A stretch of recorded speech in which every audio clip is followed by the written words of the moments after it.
শিলচরে মুখ্যমন্ত্রী মহিলা উদ্যমিতা অভিযানের অধীনে 143 মহিলাকে 10,000 টাকার চেক বিতরণ করেন বিধায়ক দীপায়ন চক্রবর্তী।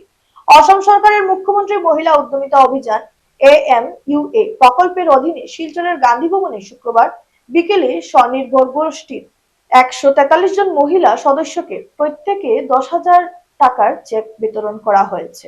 স্থানীয় বিধায়ক দীপায়ন চক্রবর্তী অনুষ্ঠানে প্রধান অতিথি হিসেবে উপস্থিত হয়ে চেকগুলো হস্তান্তর করেন। এই উদ্যোগের মূল লক্ষ্য মহিলাদের ছোট ব্যবসা শুরু করতে উৎসাহিত করে লাখপতি বাইদেউ গড়ে তোলা।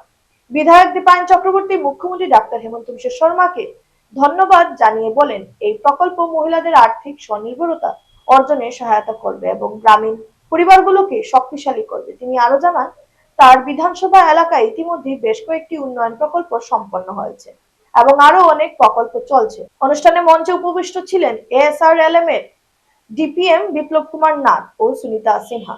স্বাগত বক্তব্য রাখেন ASRLM এর ব্লকের প্রজেক্ট ম্যানেজার দেবদত্তা চৌধুরী। বিধায়ক সহ অন্যান্য অতিথিরা সরাসরি মহিলাদের হাতে চেক তুলে দেন। আপনারা সবাই অবগত আছেন যে ভারতীয় জনতা পার্টির সরকার আসার পর বিগত দিনে সরকারের যে কালচার ছিল, যে অফিসে কাজ নেই, 10টার সময় আসার কথা, সেখানে আমরা 1টার সময় আসলাম, টাকা পয়সা লেনদেন করলাম, সেইগুলো কিন্তু বিশেষ করে 2016 ভারতীয় জনতা পার্টির সরকার আসার পর ধীরে ধীরে চেঞ্জ হতে শুরু করেছে। আসামের মাননীয় মুখ্যমন্ত্রী ডক্টর হেমন্ত বিশ্ব শর্মা মহোদয় 2021 যখন দায়িত্ব নিয়েছেন, তখন আপনারা জানেন যে একটা কঠিন সময়ের মধ্যে দায়িত্ব নেওয়া, কোভিড সিচুয়েশন। আর এই কোভিড সিচুয়েশনে সরকারি কর্মচারী বৃন্দদেরকে কাজে লাগিয়ে আমরা দেখেছি মাননীয় মুখ্যমন্ত্রীকে গোটা আসাম রাজ্যের মানুষকে কোভিড সিচুয়েশন থেকে বাঁচিয়েছেন।